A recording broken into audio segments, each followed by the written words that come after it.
Bonjour Marie-Yvonne. Bonjour monsieur. Bonjour. C'est pas trop impressionnant avec la scène comme ça? Ça va. Ils sont pas trop éclairés, donc on ne le voit pas trop. Mais Voilà. ils sont très à notre écoute. On va prendre un temps ensemble pour rapidement échanger un peu sur la situation que vous vivez, les perspectives auxquelles vous êtes confrontés. Vous êtes donc la mère de François. François, aujourd'hui, il a 28 ans. Il a été diagnostiqué pour son autisme en 2003. Il avait 7 ans à l'époque. C'est un garçon qui verbalise peu, qui est affecté de troubles du comportement, qui peuvent intervenir quand il est dans des situations de stress. Comment se caractérise le handicap de François et en quoi est-ce qu'il est le plus pénalisant, et pour lui et pour vous? Alors François, malheureusement, il a très peu d'autonomie. Il a un handicap du trouble du spectre autistique et il a besoin d'un accompagnement de proximité dans tous les gestes de la vie quotidienne. François ne sait pas s'occuper seul, il a besoin d'être accompagné pour les activités, les sorties. Il aime beaucoup, lui, les longues promenades en forêt, aller voir les châteaux, les églises, les cathédrales. Voilà, son quotidien tourne autour de ces activités-là. Il a besoin aussi d'être beaucoup accompagné, parce que François, il peut malheureusement avoir des troubles du comportement, qui sont donner des coups de pied, taper, griffer. Ça, c'est vraiment dans l'extrême, dans les besoins de stress, d'angoisse, voilà, de frustration. Il a beaucoup de mal aussi à gérer les transitions, voilà, passer d'une activité à une autre. Voilà, c'est compliqué pour lui. Voilà. Vous avez trouvé un IME qui a pu accueillir François. Cet IME, il y est rentré il y a de ça un certain temps. Il y est toujours aujourd'hui, Oui. sous amendement Creton. Oui. Vous cherchez d'autres établissements, structures qui pourraient l'accompagner, MAS, Oui. femmes, etc. Qu'est-ce qui fait qu'il ne trouve pas, que vous ne trouvez pas d'alternative aujourd'hui à cet IME pour François? Alors, on ne trouve pas actuellement de solution pour François, parce que François, lui, il a la double orientation femmes et masse de la NDPH 37, mais seulement il a besoin d'un femme ou d'une masse avec un accompagnement spécifique pour adultes TSA ou TND, un trouble du neurodéveloppement. Et malheureusement, ces structures, il n'y en a pas assez. En Indre-et-Loire, il n'y en a qu'une. Et tout est complet, avec une très longue liste d'attente.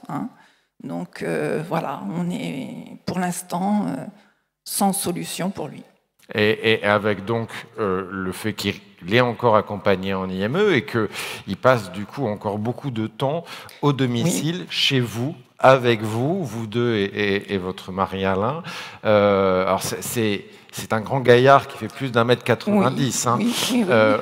Aujourd'hui, qui peut être assez passionné, actif. Il est très gestuel, il a des longs bras. Des fois, ça part dans tous les sens. Il faut faire très attention. Comment se passe cette cohabitation aujourd'hui et quels sont les moments les plus compliqués à gérer, si je puis dire, dans le quotidien? La cohabitation, dans l'ensemble, elle se passe pas trop mal, parce que nous, à la maison, on a conçu la maison de telle sorte que ça répond à ses besoins et à son mode de fonctionnement. Mais ce qui est le plus compliqué, c'est le matin, pour le préparer pour son départ à l'IME. Parce que François, le matin, il n'a pas un réveil vraiment... voilà, le matin, il est plus compliqué à son réveil. Il est très agité, il part dans tous les sens. Enfin voilà, quoi. Faut presque courir après lui pour l'habiller, quoi. Quelle perspective vous voyez à terme? Parce que être avec lui, c'est très bien. Rester avec lui tout le temps et encore des années, ça peut devenir vraiment compliqué? Oui, ça devient compliqué à la longue. Bon, là, pour l'instant, je suis son aidant familial. Voilà, je m'occupe de lui. J'ai malheureusement été obligée d'arrêter mon activité professionnelle, comme beaucoup de mamans. Mais là, depuis 1 an, j'ai un éducateur spécialisé autisme à domicile qui m'aide à accompagner François et surtout à lui faire toutes les sorties dont il a besoin. Et voilà, quoi, on compose avec. Merci beaucoup. Merci Maryvonne pour ce témoignage. Rien. On peut vous applaudir très fort. Je vous remercie.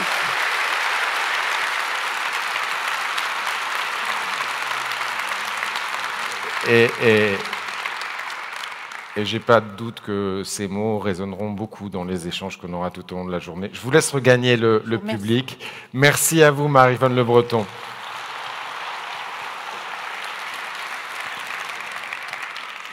On va tout de suite enchaîner, mettre en résonance, si je puis dire, avec ce témoignage, ce premier témoignage qui vient de nous être porté, cette première temps de débat sur ce vivre ensemble, sur les limites, les impensés de cette société inclusive, avec nos quatre intervenants qui nous rejoignent sur scène. Aurore Pélissier est avec nous, Paul Louveil-Dubuc, Antoine Prince et Bertrand Hagenmüller. Sous vos applaudissements, s'il vous plaît.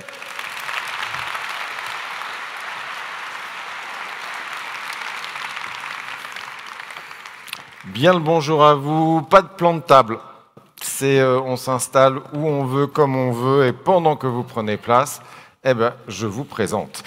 Aurore Pélissier, économiste, enseignante, chercheuse à l'Université de Bourgogne, vous conduisez un travail de terrain assez unique et très éclairant sur les proches aidants d'enfants atteints de maladies et de handicaps rares, pour mieux comprendre ce que disait Maryvonne, c'est-à-dire les tâches qui sont endossées, c'est-à-dire aussi les charges, le fardeau qui pèse sur ces familles. On va en parler bien évidemment. Paul Louveil-Dubuc, bonjour.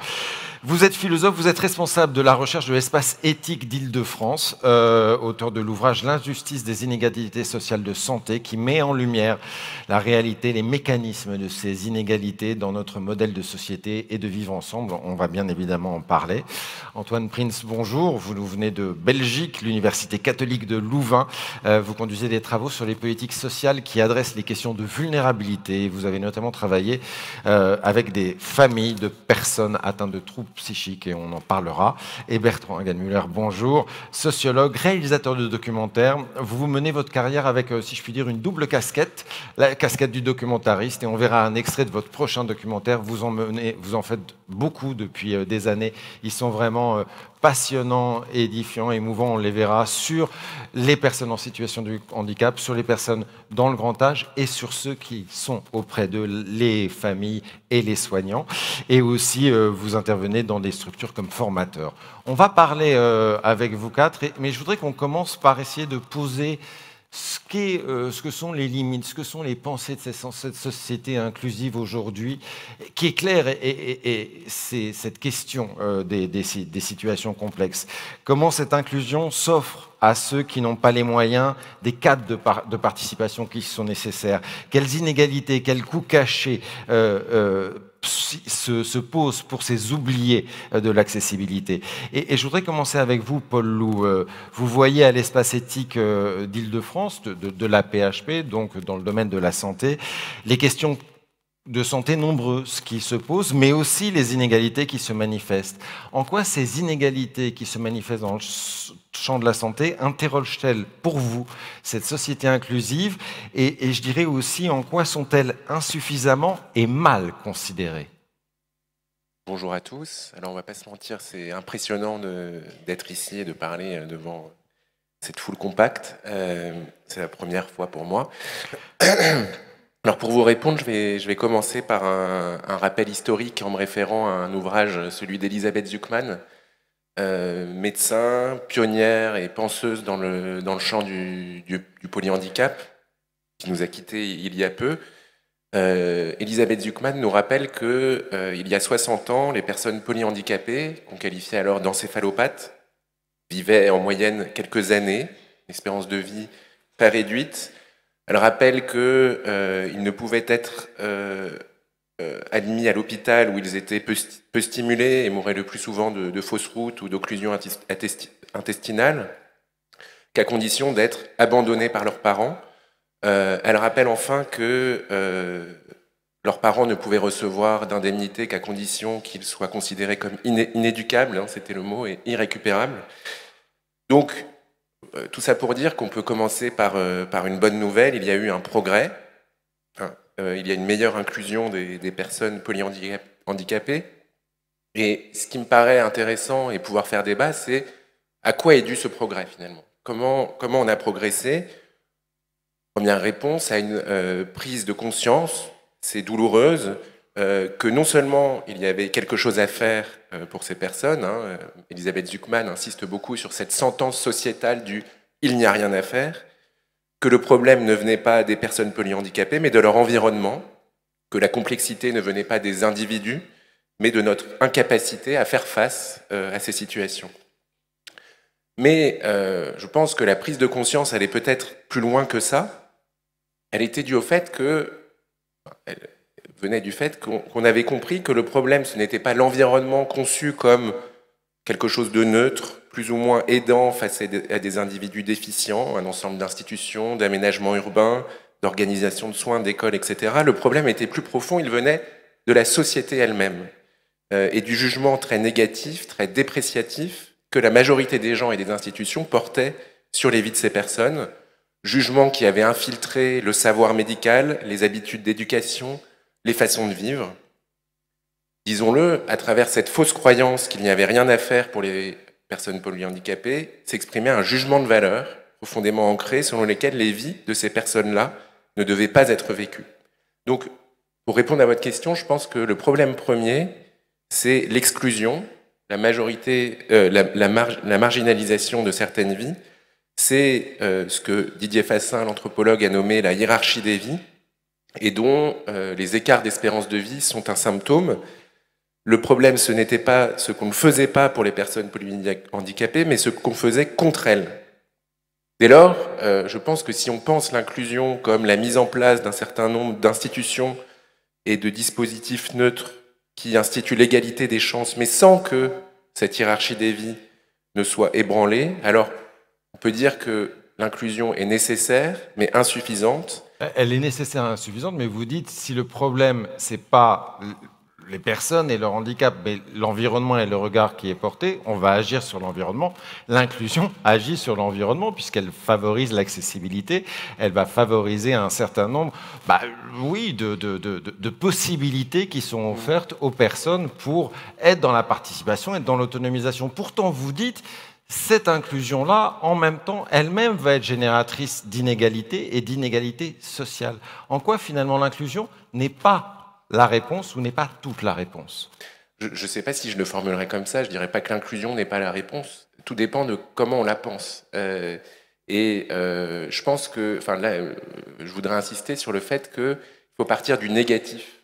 Il faut partir de ce qu'on fait contre les personnes, de ces jugements dépréciatifs qui, comme je le disais, infiltrent nos habitudes de pensée, nos actions, etc.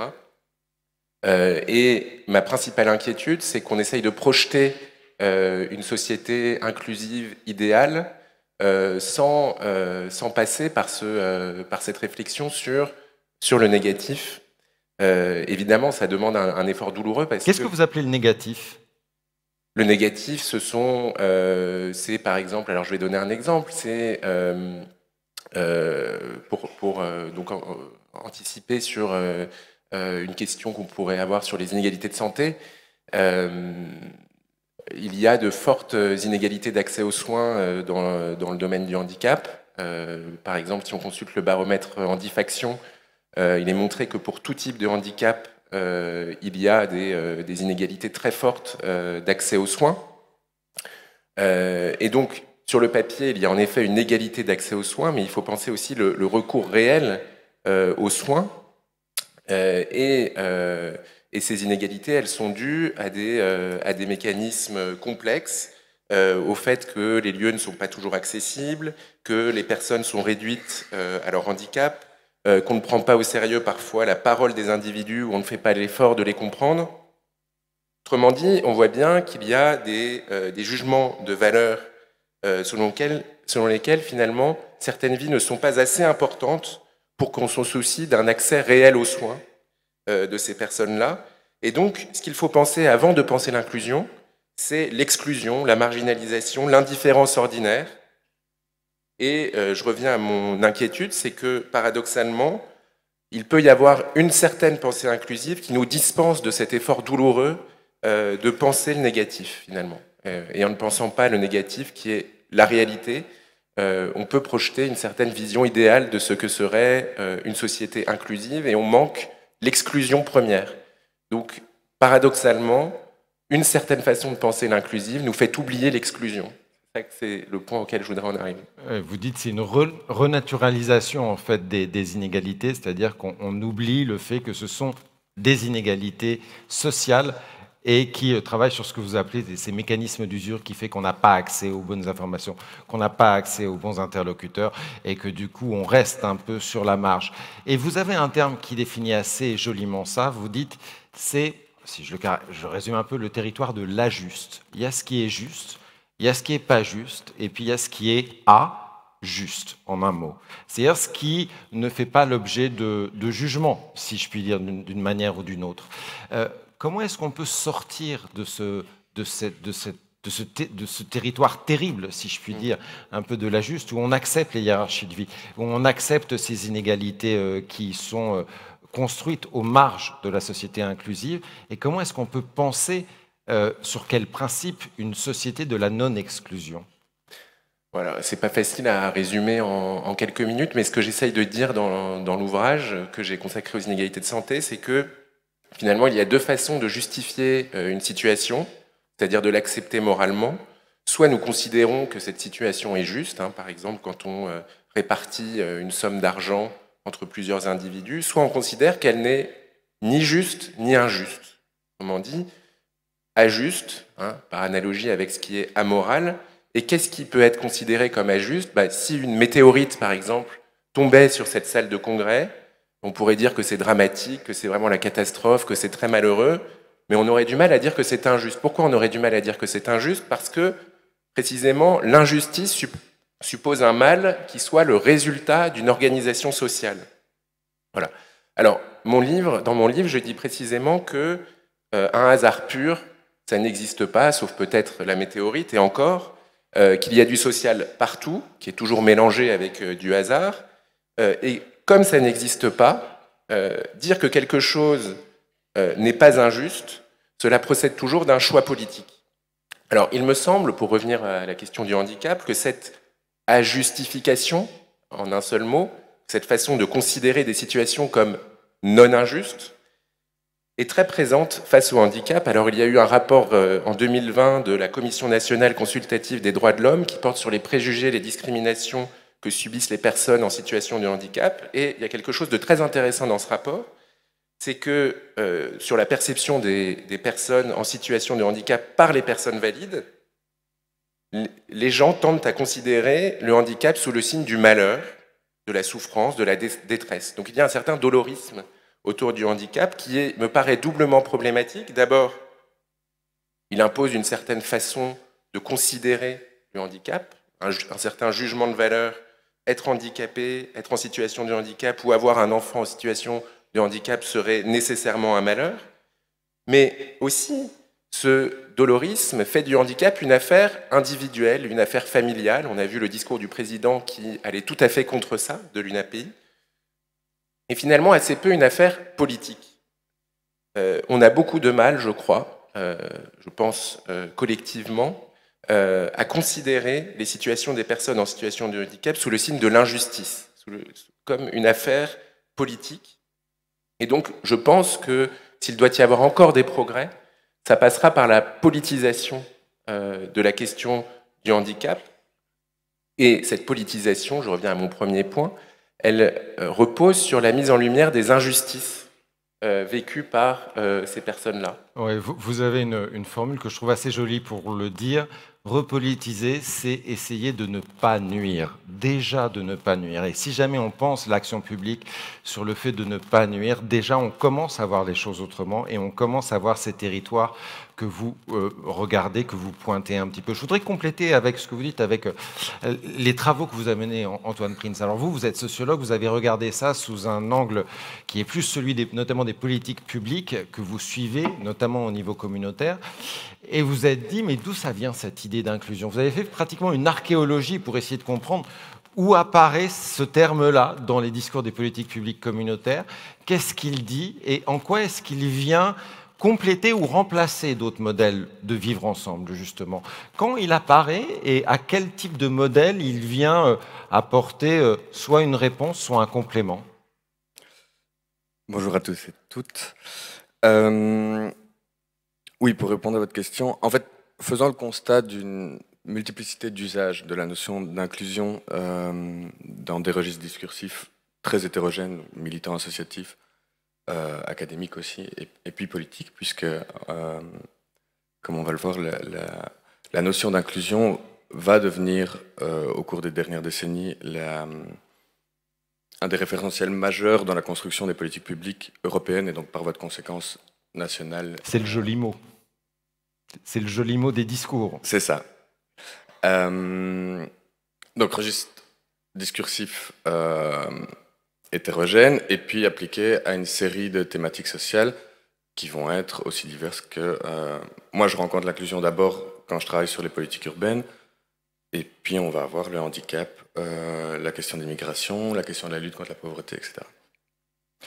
Donc, on essaye, un peu face à cette profusion du terme, de retracer son histoire pour voir dans quel jeu de langage, dans quel type de sémantique il va s'inscrire et essayer de clarifier un peu une définition d'un terme qui est pour le moins instable. Il apparaît quand, du coup, et en remplacement de quoi? Donc, la littérature, historiquement, la littérature s'accorde pour dire qu'il apparaît dans un domaine particulier qui va être celui de la question du handicap et de l'école et qu'il vise à adresser la question des élèves ayant des besoins éducatifs spécifiques.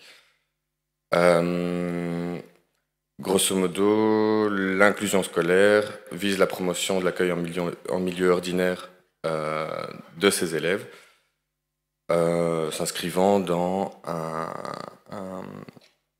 un glissement des modèles de perception du handicap où on va substituer à un modèle médical du handicap un modèle plutôt social qui va donc considérer que c'est dans le rapport entre l'individu et l'environnement d'accueil que se joue le handicap et les difficultés, et donc à charge de l'environnement de neutraliser ou minimiser l'ensemble des accros, des obstacles, etc., qui ne permettent pas l'accès et qui génèrent du handicap ou de la difficulté pour la personne. Donc, il vient compléter ou répondre en tous les cas à un modèle, puisque vous avez regardé, vous avez tracé, il y a pas mal de modèles du vivre ensemble, le modèle solidaire, solidarité familiale, et puis il y a le modèle de l'intégration. Et avant, on parlait beaucoup d'intégration, notamment dans les discours des politiques publiques. C'était un modèle, en quoi ce modèle d'intégration a montré ses limites, et finalement, aujourd'hui, on est passé de l'intégration à l'inclusion?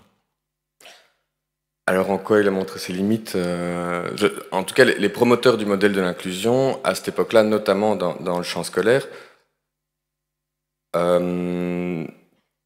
demandent précisément à ce qu'on considère la dimension environnementale du handicap et donc qu'on pense la question de l'apprêtement, de la disposition des espaces, des sphères sociales pour pouvoir accueillir de manière inconditionnelle l'ensemble des personnes malgré leurs difficultés et leurs singularités.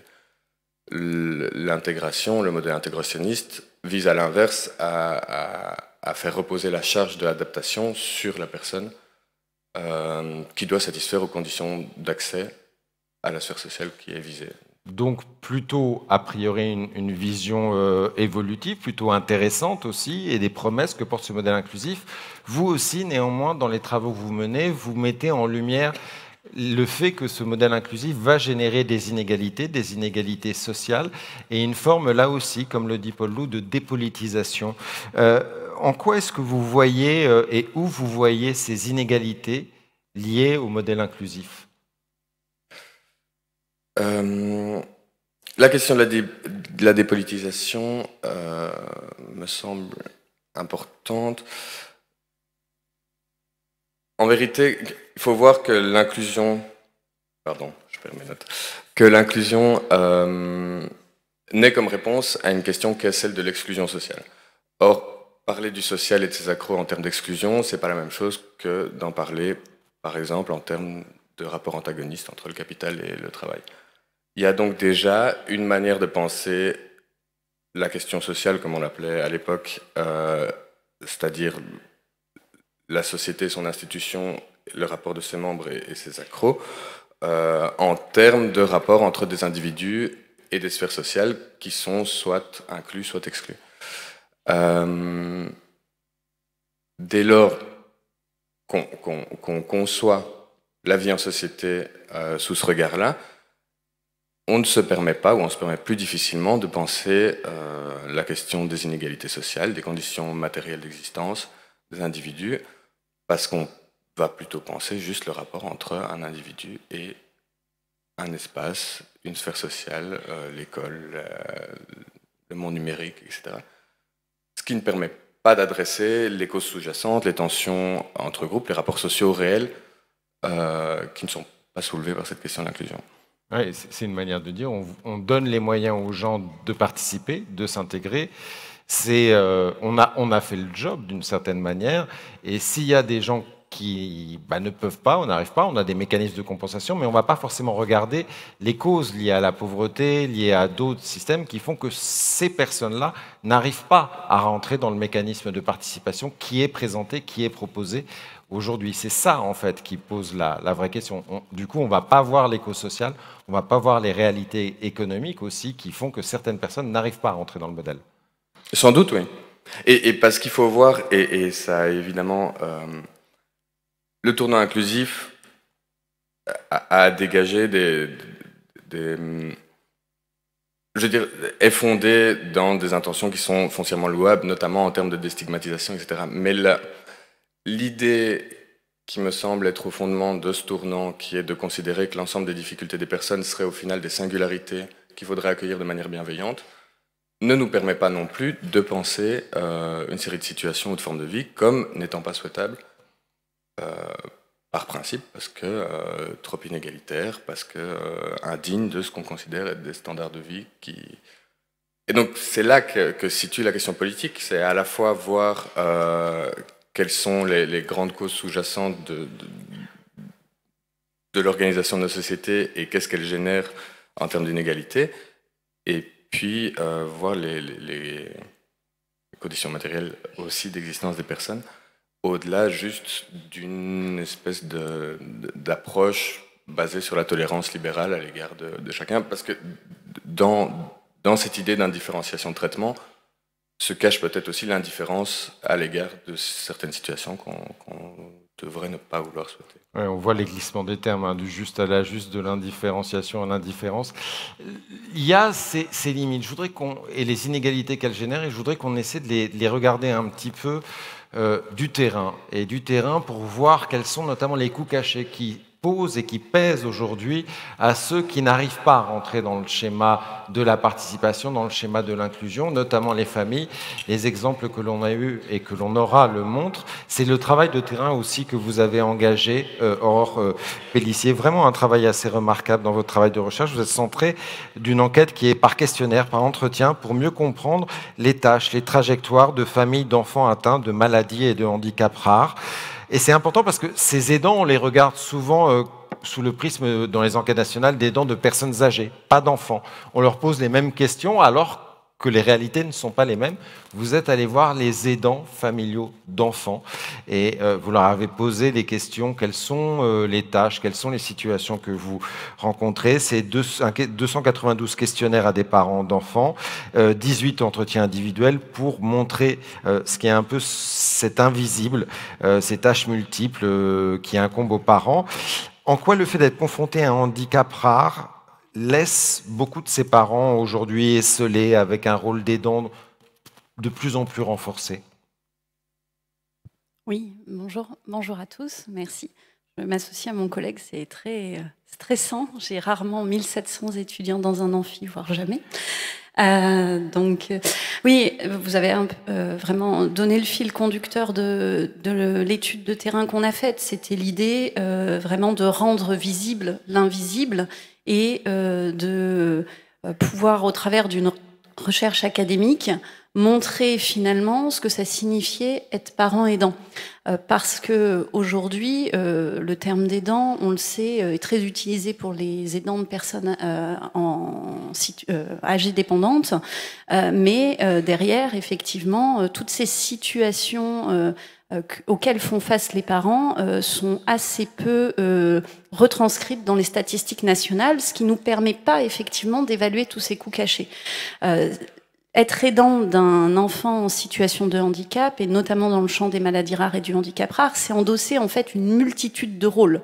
C'est à la fois, et on l'a entendu tout à l'heure, tout ce qui a été dit résonne vraiment dans toute l'étude qu'on a faite, c'est à la fois faire des activités de la vie quotidienne, c'est à la fois faire des trajets, beaucoup de trajets d'ailleurs, c'est faire du soin, beaucoup de soins très diversifiés, c'est faire de l'aide médico-sociale, faire des activités chez soi pour faire progresser son enfant, c'est faire des dossiers, c'est gérer des imprévus, c'est faire de la coordination, de la prise en charge, des prises en charge globales, et tout ça en fait, ça ne passe pas par le marché. Donc, pour l'économiste que je suis, ça reste invisible, puisque c'est dans la sphère domestique. Donc nous, notre objectif, c'est d'aller regarder réellement qu'est-ce qui se passe et comment est-ce qu'on peut le valoriser. Alors, on a posé plein de questions et d'enjeux autour de cette question dans notre rapport, auquel on n'a pas réellement encore les réponses, parce que il faut aller vers d'autres recherches. Mais en tous les cas, c'est déjà mettre en mots le rôle des parents, notamment, c'est ce qu'on a essayé de faire en leur proposant de s'identifier dans des rôles très connus on va qui voir passent ça, par le marché. ouais, Voilà. on va justement voir ça. Il y a deux tableaux qui sont vraiment assez édifiants. Celui-là, c'est la distribution des répondants selon le rôle qu'ils pensent endosser. Je suis taxi, 72%. Je suis coordinateur, 70%. Je suis secrétaire, 61%. Je suis orthophoniste, 55%. Aide-soignant, 52%. Infirmier, 48%. Assistant social, 48%. Psychomotricien, 45%. C'est une diversité incroyable de rôles que vous avez signifiés. Et au-delà de les signifier, vous avez essayé de les quantifier. Et ça, c'est le deuxième tableau qu'on va voir, qui est là aussi assez édifiant. Je vous laisse peut-être nous le commenter. Oui, il n'est pas forcément évident, mais ici, on a cherché à mettre en évidence aussi la galaxie d'aide. C'est ce qu'on a appelé dans d'autres travaux, une collègue Anaïs Chenot, la galaxie d'aide, c'est-à-dire toute l'aide qui se met en place autour des enfants, en mettant en regard l'aide informelle, donc toute l'aide qui est cachée, qui est apportée par les parents, la mère principalement. J'aurais bien aimé dire que les pères ont une place, mais peu de pères ont répondu à l'enquête. Donc, je ne peux dire que ce que les mères m'ont déclaré sur les pères.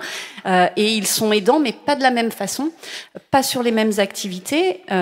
Et on a mis ça en regard aussi de l'aide apportée par les professionnels. Ce qu'on voit ici, ce qui est en bleu, c'est en fait l'aide apportée par l'informel, donc ce qui est caché, et on voit que majoritairement, effectivement, l'aide est informelle dans l'accompagnement, dans les trajets, dans la stimulation, dans l'administration, dans le soin.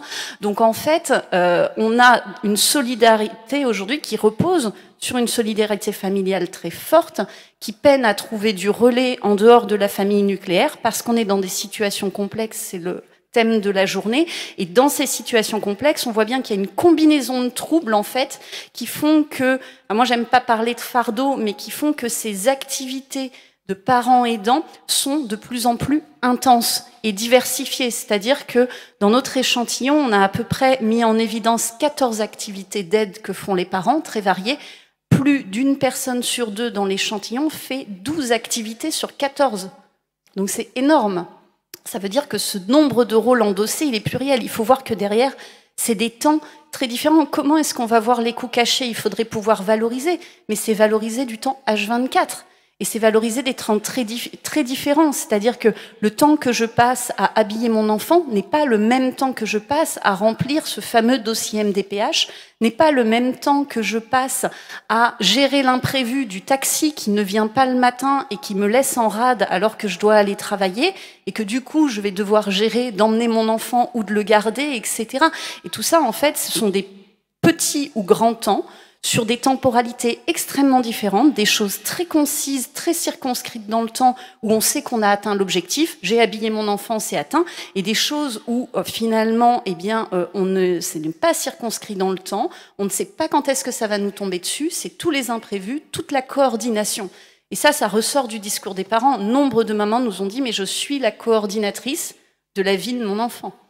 Et ça, c'est aussi quelque chose qui pèse sur quoi? Sur la santé, sur l'emploi. Donc c'est des coûts à la fois familiaux, individuels, familiaux, sociétaux, parce que l'argent qu'on ne met pas, de toute façon, il est ailleurs, c'est-à-dire dans la non prise en charge de pathologies chroniques, chez les familles. Donc c'est des coûts aujourd'hui et c'est des coûts demain.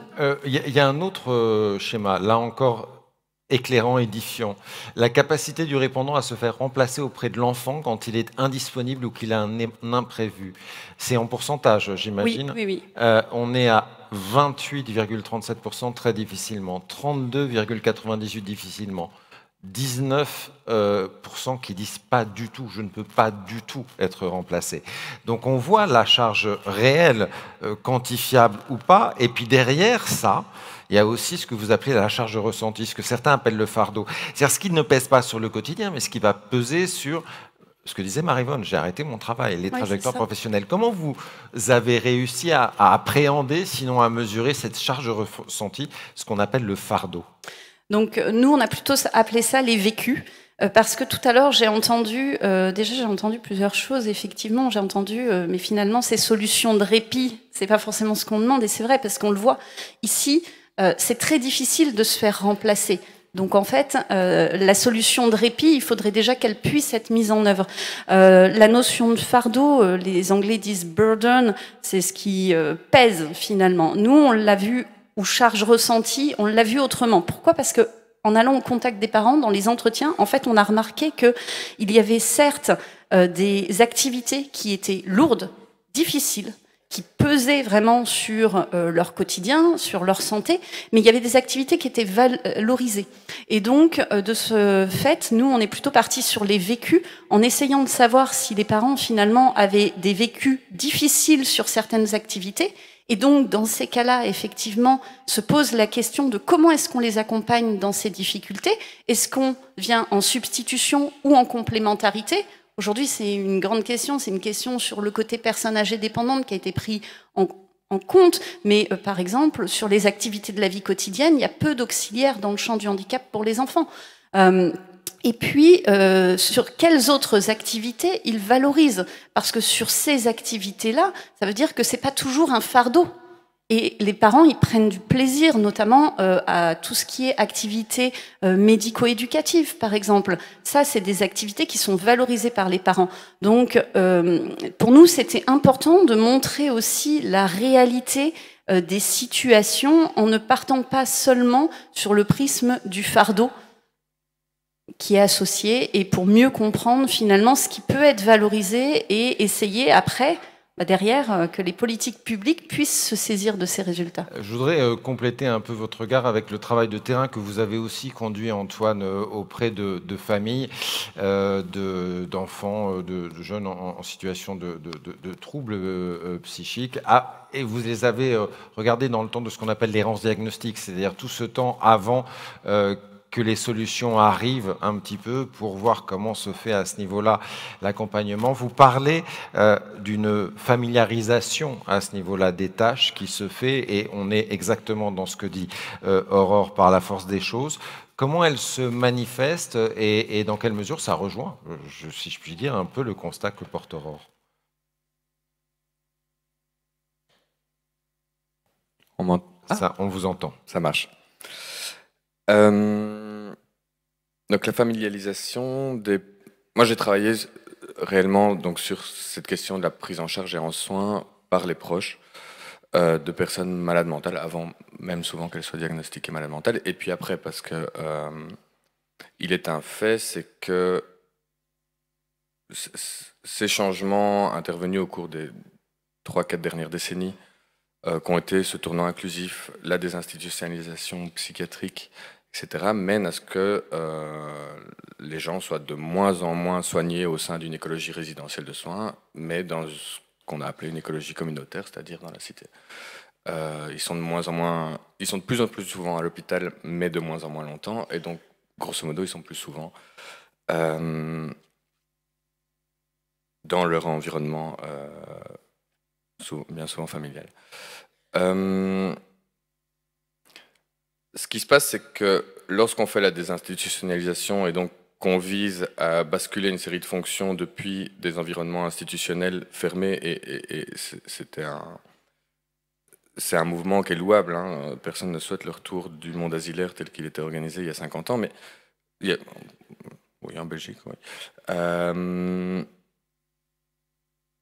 on déporte une série de fonctions autrefois professionnalisées et prises en charge dans les institutions vers le milieu, vers l'environnement ordinaire des personnes, dans un contexte de sous-financement structurel des soins de santé, avec des grandes modifications culturelles et politiques qui vont consacrer l'idée de mobilité des individus, très responsabilisante, etc. Et donc on se retrouve avec une série de vides protectionnels, que sont des espaces ou des situations dans lesquelles la puissance publique ne peut pas ou considère ne pas avoir à agir.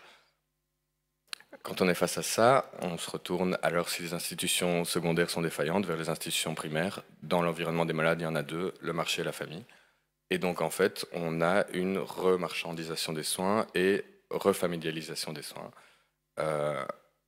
Marchandisation des soins, c'est-à-dire accroissement du degré de dépendance à l'égard de l'insertion dans des relations économiques ou sur le marché de l'emploi, par exemple. Et donc, en fait, le fait de nécessiter des ressources économiques pour pouvoir accéder aux soins. En Belgique, je ne sais pas si c'est le cas en France, on a par exemple ce problème des maisons pirates qui est très problématique d'institutions informelles, non agréées, qui, en échange de un peu ou beaucoup d'argent, vous accueillent dans des conditions plus ou moins respectables. Et puis familialisation, c'est-à-dire là, accroissement du degré de dépendance à l'égard des relations familiales. Les familles que vous avez rencontrées, qui se retrouvent à assumer de plus en plus ce rôle, qui se retrouvent à assumer, pas le fardeau, mais la charge ressentie de ce rôle, est-ce que vous avez l'impression aujourd'hui qu'elles sont en revendication, qu'elles sont en révolte, ou qu'elles sont, je dirais, plus en silence, voire même dans une certaine forme de honte, peut-être, par rapport à toutes ces tâches qu'elles ont à assumer? Mais les deux. Moi, j'ai travaillé notamment sur les lettres de requête adressées au procureur du roi. Je vis dans un royaume, donc on a un procureur du roi, et lorsque les familles veulent demander une hospitalisation contrainte, elles s'adressent au procureur du roi. C'est pas mal, hein. C'est pas mal comme système, dit comme ça. C'est la justice. Mais c'est un dispositif à peu près comparable à celui qui a cours en France. Voilà, il se fait que j'ai analysé 150 lettres de familles qui demandaient l'hospitalisation contrainte d'un proche auprès du procureur. Les critères légaux sont très simples: maladie mentale avec certificat médical, dangerosité, absence d'alternative de soins. Or, il se fait que dans les lettres, à peu près moins d'une sur trois remplit exactement les critères et va mener à une hospitalisation contrainte d'office. Les autres se situent dans des espèces de zones un peu plus floues, où on n'est pas sûr qu'il y a maladie mentale, où on ne sait pas démontrer une dangerosité immédiate au sens de la loi, où on ne peut pas prouver l'alternative de soins, mais qui pourtant expriment des revendications normatives très fortes de la part des familles, de demander de l'aide et du soutien dans des situations qui, si elles ne rentrent pas dans le cadre de la loi, c'est-à-dire qu'elles ne sont pas notamment indexées sur des critères de dangerosité immédiate, ce qui est souvent difficile à démontrer, porte néanmoins des aspirations des familles à, on en parlait, du repos, la demande de soutien, une intervention d'un tiers public aussi, dans des situations qui parfois sont très compliquées au sein du domicile. Et voilà. Bertrand, je voudrais me tourner vers vous pour le documentariste que vous êtes, pour le connaisseur que vous êtes aussi de ces milieux, du handicap et du grand âge aussi. On va voir un extrait des films. Vous avez conduit de nombreux films un peu justement pour essayer de donner la parole à ceux qui sont peu vus et montrer les visages. Mais comment est-ce que vous réagissez à ce qui a été dit? Et est-ce que finalement il y a aussi un enjeu, et je parle au documentariste que vous êtes, de donner justement visibilité à ce que sont ces impensés, ce que sont ces coups cachés, dont finalement il y a assez peu de représentation sociale, il y a assez peu de rôle modèle, comme on dit. Vaste question. Merci. En tout cas, je suis ravi d'être là. Comment répondre à ça? Moi, j'ai effectivement deux casquettes. Une casquette de sociologue qui essaye d'accompagner en fait tous ceux qui accompagnent les vulnérabilités, que ce soit les soignants, mais aussi beaucoup les travailleurs sociaux et dans différents champs. et une casquette de réalisateur. Et cette casquette-là, j'essaye effectivement de mettre un visage. Moi, je dis souvent qu'en fait, quand on parle de la question de l'accompagnement, quand moi je pose cette question, qu'est-ce qui vous anime dans cette question-là? On parle évidemment de la relation. Et quand je dis mais c'est quoi la relation d'accompagnement? On manque de mots. Et en fait, je pense que faire un film, c'est parfois cette entreprise souvent un peu vaine, mais on essaye quand même de mettre en image ce qui est essentiel et pourtant innommable. Voilà. Donc ça, c'est un premier mouvement qui me semble important, c'est-à-dire non pas de prétendre à une représentativité. Quand on fait un film, on raconte une histoire, on raconte des histoires singulières. Donc évidemment, ça n'a aucune prétention à être représentatif, mais l'enjeu, c'est que ça soit suffisamment parlant pour nous donner envie de parler et de penser autour de cette question. Et c'est là où je rebondis sur la question de la politisation. En fait, c'est qu'on a besoin aussi de politiser cette question au sens de la rendre publique. Et je crois que l'image, le film, entre autres choses, participe à cette ambition de politiser, c'est-à-dire de permettre un débat public autour de cette question en incarnant véritablement cette question. Voilà. Je crois aussi que la deuxième chose, c'est que c'est aussi donner la parole à ceux qui ne l'ont pas ou peu. Hein, c'est quand même ça aussi la réalité de notre société. Donc ça, c'est une entreprise assez simple. Alors moi je dis souvent, la question c'est pas de créer de l'émotion de supermarché, hein, c'est-à-dire de faire pleurer les gens. Bien sûr, il y a beaucoup de choses qui sont non seulement émouvantes, touchantes, révoltantes, absolument, mais c'est aussi de s'appuyer sur l'intelligence des gens, en fait, parce que l'intelligence, elle foisonne, elle est là, cette humanité, cette intelligence. Et moi, je trouve que souvent, on a tendance à montrer ce qu'on ne fait pas, ou ce qu'on ne sait pas faire, et à le dénoncer, et on a raison de dénoncer. Mais c'est important aussi de dire ce qu'on fait, ce qu'on pense. Et quand moi, je vais interroger des gens en situation de difficulté, de handicap, je m'adresse d'abord à leur intelligence, à leur vision du monde. Pas uniquement de leur situation, à leur vision du monde. Et ça, pour moi, c'est aussi une chose fondamentale, c'est d'aller chercher, de bâtir cette intelligence au sens propre, c'est-à-dire de ce qui nous relie. Parce que c'est ça, me semble-t-il, la question de l'intelligence. Et quand je dis aussi qu'il s'agit de politiser, c'est-à-dire de rendre visible, faire un film, ou en tout cas, et puis là, ça rejoint mon travail de sociologue, c'est aussi poser des questions en termes de visage. C'est-à-dire ? C'est-à-dire que quand on est en face d'un visage, c'est pas la même chose que quand on est en face d'une idée. Le visage, vous savez, les professionnels de terrain, dans les différentes structures, ils disent souvent, moi je suis sur le terrain, je suis sur le terrain. Je dis, c'est quoi être sur le terrain? Souvent, quand on les fait parler, ils disent, moi je suis en face d'un visage, en fait. Et un visage, il m'interpelle. Lévinas disait, le visage, c'est le lieu de la responsabilité, c'est-à-dire j'ai à répondre de toi parce que je suis en face de toi. Et il continuait par dire, la responsabilité, c'est le mot austère de l'amour, ce qui est quand même, à mon avis, une belle chose, enfin, à méditer. Et donc, ce visage, il est fait de plein de contradictions. Évidemment que quand on accompagne, on veut à la fois pouvoir préserver chez l'autre son droit à l'indifférence. C'est-à-dire, quand on est en situation de handicap, on n'a pas toujours envie d'être ramené à ce qui fait son stigmate. C'est-à-dire, on a envie de dire, mais moi, je suis quelqu'un comme tout le monde. Et j'aimerais bien qu'on me reconnaisse parce que je suis comme tout le monde. Ça, c'est la question du droit à l'indifférence. Mais parallèlement, et concomitamment parfois, c'est ça, en même temps, on va aussi dire, mais quand même, il faut aussi me prendre en considération dans ma différence. J'ai besoin d'être aidé dans ma différence, et donc je revendique mon droit à l'indifférence. À la différence, pardon. Et c'est en même temps que ça joue. À la fois, on revendique le droit à l'indifférence, et à la fois, on revendique le droit à la différence. Et on a raison. Et donc, ces questions sont nécessairement des questions éthiques. C'est-à-dire, l'éthique, c'est pas c'est bien ou mal, c'est que c'est sans cesse à peser. En fait, on est dans des balances de valeurs et on est sans cesse obligé de peser, en fait, et de faire avec ces contradictions. De pas les annuler, mais de faire avec. Et c'est ça l'enjeu du visage, c'est ça l'enjeu de ce que j'essaie de filmer, c'est-à-dire, qu'est-ce que ça veut dire être dans une relation d'accompagnement? Qu'est-ce que ça veut dire de faire avec les contradictions? Qu'est-ce que ça veut dire faire avec le visage?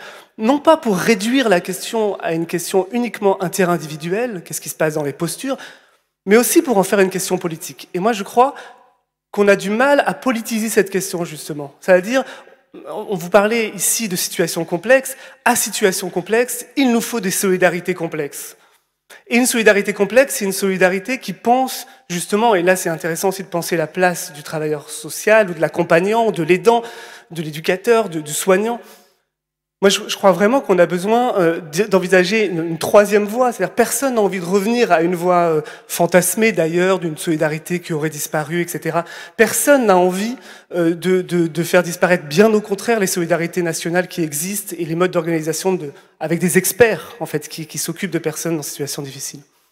Mais on a besoin d'une troisième voie où les professionnels seraient nécessairement, à mon avis, des faiseurs de liens. C'est-à-dire ceux qui sont des lieurs, ceux qui relient à l'intérieur des institutions, ceux qui relient aussi en favorisant la paire et danse, ceux qui relient et qui justement pensent cette éthique au quotidien. Voilà. On va en voir un extrait sur un documentaire qui va sortir dans les salles d'ici quelques semaines. C'est la troisième partie d'un triptyque que vous avez fait en 3 temps autour de la maladie d'Alzheimer. Premier temps, c'est un premier film que vous êtes allé faire en EHPAD. C'était Prendre soin, un très beau film qui donc a été fait avant Covid. Puis un deuxième film pendant le Covid, pour montrer un peu ce qu'a été la mobilisation, ce qu'a été le temps du lien dans ce temps différent. Et puis ce troisième film qui sort, Les Esprits Libres, c'est sur le soigner autrement. Se soigner autrement, vous l'illustrez à travers une expérience inédite que vous avez filmée, que vous avez aussi accompagnée, celle d'une résidence organisée sur 15 jours dans un lieu un peu ailleurs, à la campagne, où des personnes atteintes de la maladie d'Alzheimer et des soignants se sont retrouvés avec une art thérapeute pour travailler ensemble, faire résidence, faire improvisation, faire théâtre ensemble. On va voir un extrait de la bande-annonce et puis on en dit un mot après. Image. Anne-Marie. Anne-Marie. Faites-moi un sourire. Un vrai.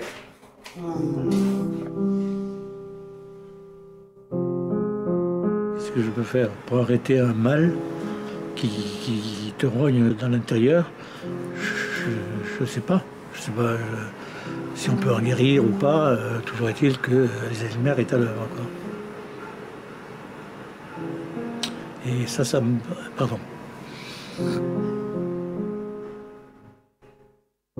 C'est assez pénible, mais il faut essayer de se débrouiller, si je peux m'exprimer ainsi. Mais l'expression est bonne, se débrouiller. En fait, ça veut dire clairement, on n'y pense jamais, mais ça veut dire clairement se défendre contre le brouillard.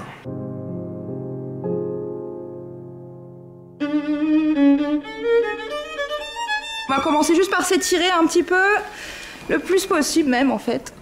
Ah, on peut bâiller très très fort. Ah ouais. On va imaginer, vous savez, les gros ballons de gymnastique. Vous voyez, qui sont très légers, qui sont très gros. Ok, je peux vous le passer? Vous l'attrapez? Il est énorme celui-là. Il est énorme, hein? Genre derrière, on trouve à vous, vous êtes superbe, c'est superbe. Pardon, je m'égare un petit peu là. Ouais. Théâtre. Le théâtre, c'est rarement quelque chose de définitif. Je crois qu'il peut nous faire découvrir des choses, nous faire changer. Enlevez vos mains maintenant. Que je tienne la balle. Faut que vous enleviez vos mains. On y va? Vous êtes prêts pour les improvisations? Bah oui. Bon, bah oui. On essaye, hein? C'est moi qui t'ai fait, je t'aime, et tu restes avec moi. Ah bah c'est dur, hein? C'est dur et coupant. Hein? Dans le théâtre, il y a des réparties. C'est ça qui m'intéresse. Pourquoi dans la vie, il n'y a pas de répartie? Si. Mais c'est moins poétique que ça. On crâne pas, si vous voulez, mais on veut bien faire sortir notre carapace. Quoi. Au théâtre, on peut faire sortir des choses. Bah, écoute, peut-être pas les faire sortir, mais les faire sentir. Moi, j'ai pas envie d'aller avec les vieux là qui... Regarde-les, regarde. Ils sont affalés là. Vous vous êtes fait plaisir. Ah oui, oui. Parfait, merci. Okay.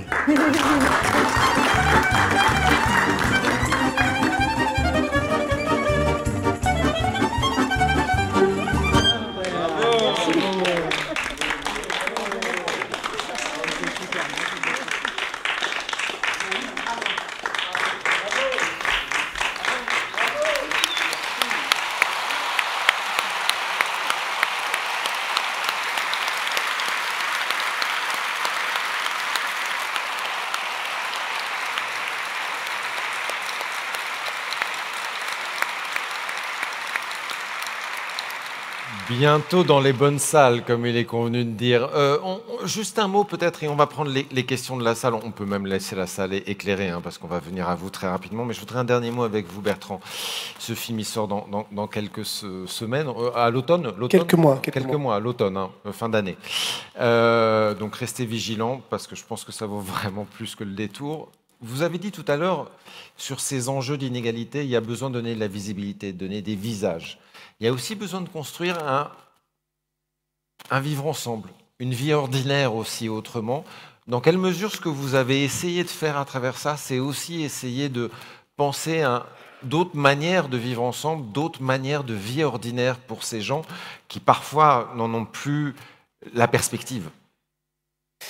Oui, ben c'était même la base, hein, vous l'avez très bien dit, c'est le troisième volet d'une réflexion, et là vraiment l'enjeu c'était de montrer des possibles.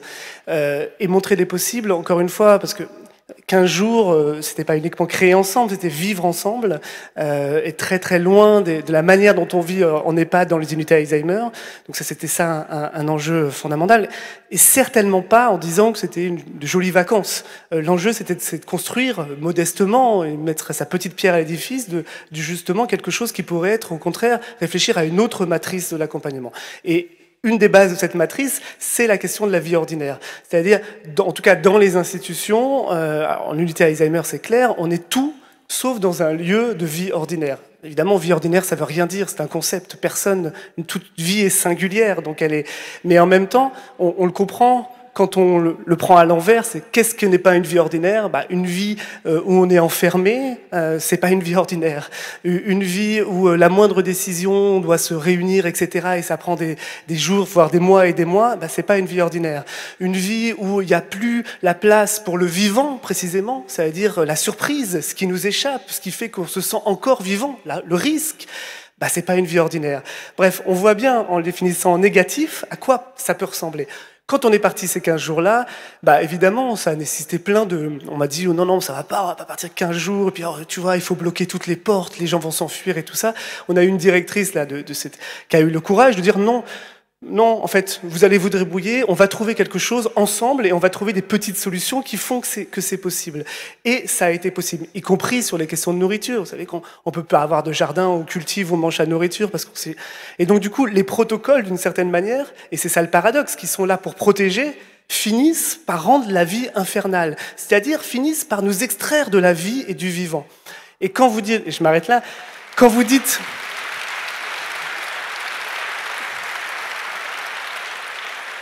Et quand on dit, puisque dans l'extrait que vous avez vu, qui n'est pas un extrait, que c'était en fait une préparation avant d'aller dans ces 15 jours, quand on dit c'est thérapeutique, moi je le dis pour que ça soit compréhensible, mais ce que je pense profondément, c'est que ça n'est pas thérapeutique. Parce que qu'est-ce qui fait aussi une vie qui n'est pas ordinaire? C'est quand tout ce que vous faites qui ressemble à la vie s'appelle thérapeutique. Donc vous avez dans une unité Alzheimer, ou moi je travaille aussi dans plein d'autres lieux, vous faites un repas entre aidants, entre soignants et soignés, on appelle ça un repas thérapeutique. Vous faites une sortie, vous appelez ça une sortie thérapeutique. Et tout doit être thérapeutique pour... Mais moi je dis, est-ce qu'on peut penser la vie pour la vie sans qu'elle soit nécessairement à visée thérapeutique? Et on se rappelait que l'étymologie du terme accompagnement, dont on parle et reparle tout le temps, c'est quand même la question d'être des compagnons, au sens de partager le pain. Et moi, c'est ça qui m'intéresse, c'est loin des blouses blanches, loin de cette manière qu'on a de recréer des rapports verticaux. Qu'est-ce que ça veut dire partager le pain? Qu'est-ce que ça veut dire être des compagnons? Et sans que ça soit pour une visée thérapeutique, simplement parce que ça, il me semble que ça ressemble à la vie, et mettre du vivant, voilà notre obsession quand on est parti 15 jours, et voilà mon obsession de manière plus générale. Et la notion de...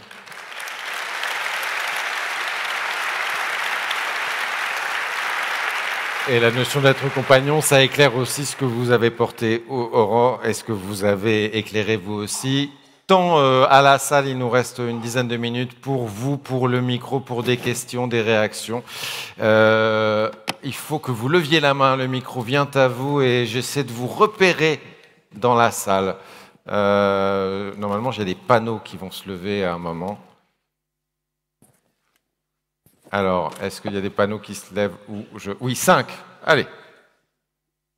Bonjour. Je me présente, Grégory, je suis une personne autiste.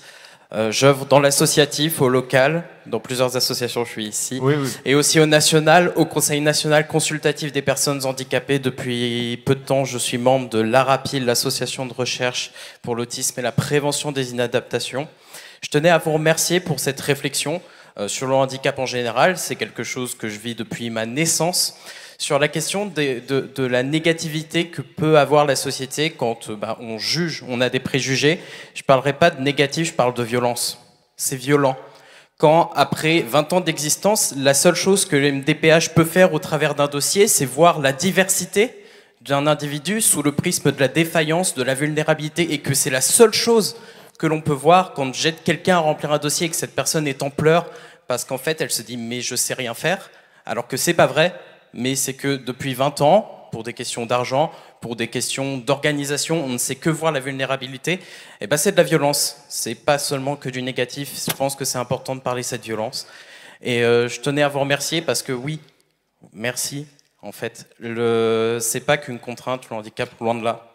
C'est beaucoup de choses, et c'est plutôt le handicap quelque chose qui est construit par la société, et c'est le démon de la société, parce que tout ce que ça fait, c'est montrer à quel point la société n'arrive pas à combler ses propres lacunes. Merci à vous.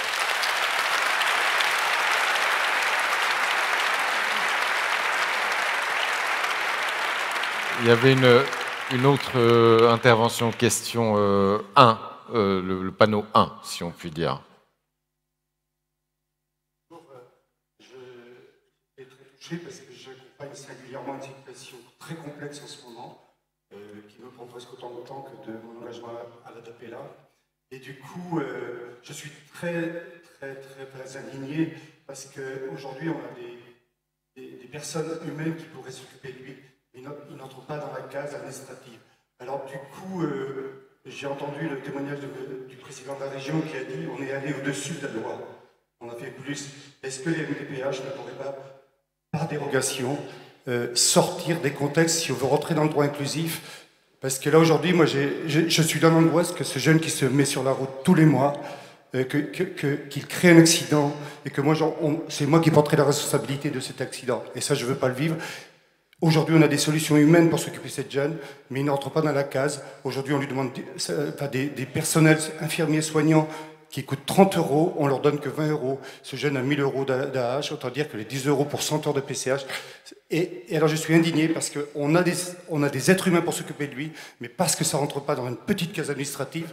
Donc voilà, je voulais crier mon indignation parce qu'on a des moyens, on pourrait financer. Alors j'invite les départements ou faire une loi qui permette, quand on n'a pas de solution, d'avoir des dérogations qui nous permettent de solutionner. Parce qu'effectivement, des fois, il n'y a pas de personnel, mais là, nous avons du monde. Merci.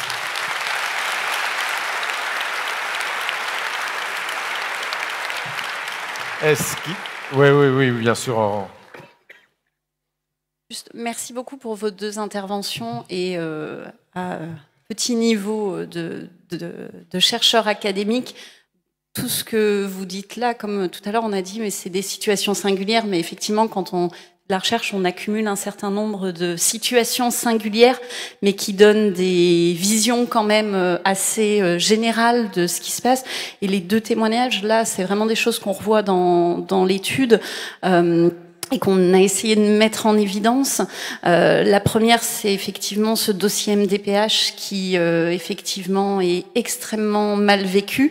Et on a les parents, moi j'ai souvenir d'entretiens avec les parents qui disent « mais en fait, je passe ma vie à faire en sorte que mon enfant progresse et il faut que je montre tout ce qu'il ne sait pas faire, surtout. Tout ce qui est le plus difficile. Et donc, je suis perpétuellement là-dedans, je le fais progresser, etc. Mais il faut surtout pas trop que je montre que je le fasse progresser parce que sinon je vais perdre ce que j'ai.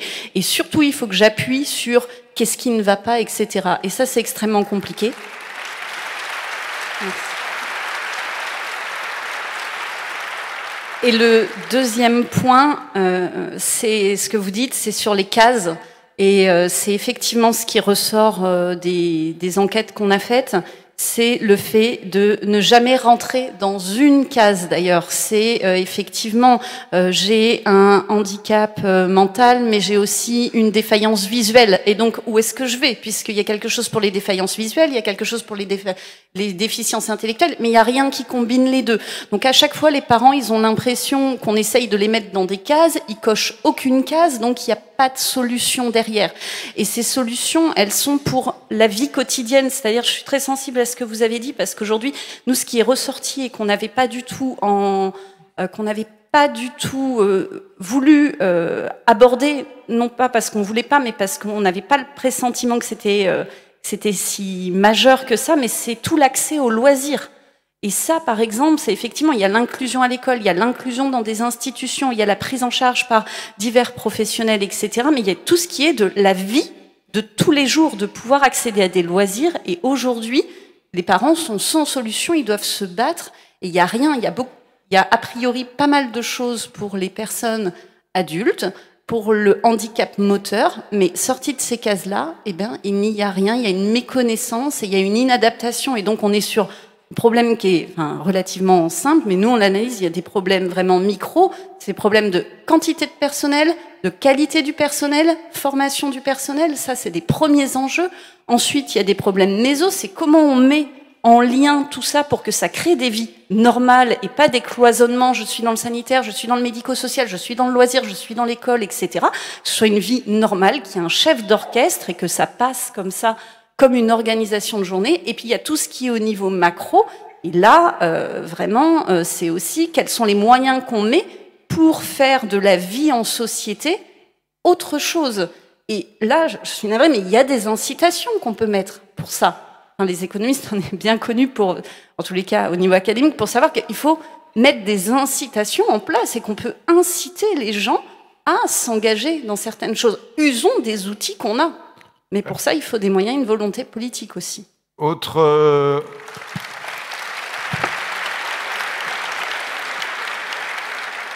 Autre question, autre témoignage ou réaction à nos intervenants. Je vois le panneau 5 se lever. Oui, je peux prendre le micro.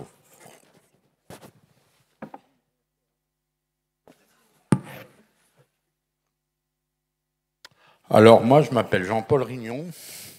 Et donc j'habite à Chambéry, en Savoie, donc voilà. Mais le problème y est, c'est que moi je vois par exemple les gens qui sont de l'extérieur, qui connaissent pas le handicap, et ça c'est quand même un gros problème. Ils ont peur du handicap. Alors j'aurais voulu savoir à tous ces gens-là, qu'est-ce qu'ils en pensent. Merci à vous, Jean-Paul. On va prendre l'autre question, et puis je ferai réagir. Oui. Oui, bonjour à tous. José Gomez. C'est pas des questions, mais plus des interventions par rapport à tout ce qu'on a entendu. Oui. On a parlé d'inclusion. Vous êtes revenus souvent pour demander quand avait démarré l'inclusion. Mais il n'y a pas eu vraiment de réponse. On sait que la société a voulu devenir inclusive au moment où on a conçu les adaptes et tout ce que vous voulez, qui étaient plutôt des adaptations physiques, mais pas du tout par rapport au handicap intellectuel. Parce qu'on sait très bien qu'une personne avec un handicap intellectuel a surtout besoin d'accompagnement. Et l'environnement, que ce soit en chaise roulante ou une personne malvoyante et compagnie, c'est de l'aménagement et on arrive à travailler, on arrive à s'inclure dans la société. Donc je parlerai plus d'adapte. Ensuite, sur les maladies rares, pour les connaître, les maladies rares, on sait très bien que souvent c'est le diagnostic. Les parents cherchent, et on sait très bien que la recherche ne se fait pas s'il n'y a pas un certain nombre de maladies, tout moins un certain nombre pour pouvoir engager une recherche. Et souvent, quand le diagnostic tombe, les familles ont un soulagement parce qu'elles disent « maintenant on sait » et on peut se projeter vers l'avenir. Et le troisième point, sur les maladies mentales. On sait que la maladie mentale, les difficultés liées au travail et dans notre milieu associatifs que sont nos ESAT, c'est très difficile, la maladie mentale avec la déficience intellectuelle. Pourquoi? Parce que la maladie mentale, c'est une maladie. La déficience intellectuelle n'est pas une maladie, mais c'est une difficulté à vivre dans une société qui n'est pas adaptée ou qui a des grosses difficultés d'environnement. Donc voilà, c'était surtout ces 3 interventions. Merci, merci. Juste peut-être un petit mot de conclusion, et je me tourne vers Bertrand, sur ce que disait le monsieur de Chambéry, sur la peur. Oui, tout ça, mais quand on a cette peur du handicap face à soi, comment est-ce qu'on va vers la possibilité de cette vie ordinaire que vous évoquiez? Bon, je n'ai pas de réponse, hein, mais je peux essayer quand même. En tout cas, c'est une question qui m'obsède, effectivement, parce qu'elle est simple et elle soulève 1 milliard d'interrogations. La première chose qui me vient, c'est effectivement, si on a peur, justement, c'est qu'on a peu de lieux où on vit ensemble, peu de lieux où on se rencontre dans l'espace public. Ça, c'est quand même aussi la conséquence, enfin une des conséquences d'une politique d'aide en silo, en fait, où on établit des publics et puis des experts qui les aident, dans le meilleur des cas avec des aidants pour être là aussi, mais c'est toute une politique aussi d'accompagnement qui est pensée de cette manière-là, et qui fait que on a plus ou peu d'occasions de se voir dans l'espace public. J'avais fait un film qui s'appelait Le même monde sur des parents d'enfants en situation de handicap, et qui dit ça, qui dit mais moi, avant d'avoir mon enfant, je ne savais pas. Moi aussi j'avais peur, moi aussi je me sentais mal à l'aise, moi aussi je savais pas comment aller vers l'autre. Et donc du coup, là je crois qu'il y a un enjeu collectif, justement, de montrer des visages, de créer des occasions. Il y a un penseur qui dit, Giordano Bruno, qui dit pour qu'il y ait des liens, il faut des lieurs. J'en ai parlé tout à l'heure, mais aussi des liants, c'est-à-dire des occasions d'être ensemble. Et ces occasions-là, il faut absolument les créer. Je crois que ça, c'est un enjeu absolument majeur. Et la deuxième chose, et j'arrête, c'est que c'est aussi toute la question entre est-ce que on va la question de est-ce que je peux en parler si je ne connais pas ce monde-là. Donc c'est la question de la pérédance, aussi de la lutte communautaire. Et moi, je crois que là, on essaye de nous mettre dans des camps. On nous dit soit tu fais partie et tu peux parler, soit tu n'en fais pas partie. Or, on a besoin des deux. On a besoin parfois de moments communautaires avec des gens. Moi, dans ce film-là, les parents racontent très nettement qu'ils se reconnaissent beaucoup plus facilement avec d'autres parents qui ont des enfants en situation de handicap. Et on a besoin de ces moments communautaires. On a besoin d'être ensemble et de se faire entendre comme ça. Et on a aussi besoin de moments de mixité, de moments de diversité, comme on essaye de le montrer dans les esprits libres, où des gens qui sont finalement très différents se mettent à vivre ensemble, et que moi, à la fin de ces 15 jours, je me sens aussi proche, voire plus proche, de certaines personnes dont on dit qu'elles sont en situation de complexe, de handicap, etc., et très dépendantes, que de personnes soignantes qui seraient comme moi en termes d'autonomie. Donc, on a besoin et de mixité et de communauté pour exister. On a besoin et de personnes qui nous ressemblent et de personnes qui sont différentes. C'est justement ça, toute la subtilité éthique d'un travail pour créer du vivre ensemble. Merci de finir.